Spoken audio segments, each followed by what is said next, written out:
अभिषेक बजाज ने की अशनूर कौर की तारीफ। जी हाँ दोस्तों, लाइव फीड में देखा गया कि अभिषेक बजाज अशनूर कौर, अवेज दरबार और प्रणीत के साथ मिलकर वर्कआउट कर रहे हैं।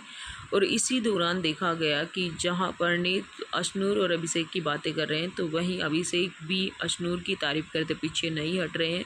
अभिषेक का कहना है कि घर में जितनी भी लड़कियां हैं, जितनी भी वुमेंस आ रखी हैं, उनमें सबसे अलग है अशनूर। अशनूर को किसी से कोई मतलब नहीं है, वो कभी किसी की बातें नहीं करती, कभी किसी की बातें इधर से उधर नहीं करती, और इसका यही नेचर मुझे बहुत ज़्यादा पसंद है। तो वहीं परिणीत कह रहे हैं, हाँ ये बात तो मानना पड़ेगा कि अशनूर सबसे अलग है। तो यहाँ पर अभिषेक कहते हैं कि तभी तो अशनूर मुझे पसंद आई। तो यहाँ पर अभिषेक अशनूर की काफ़ी ज़्यादा तारीफ़ करते नज़र आ रहे हैं, वहीं सब लड़कियों से अलग बताते नज़र आ रहे हैं। वेल दोस्तों, अभिषेक की बातों से क्या आप भी एग्री रखते हैं? अपना ओपिनियन हमें कमेंट सेक्शन में शेयर करना ना भूलें। Thank you for watching.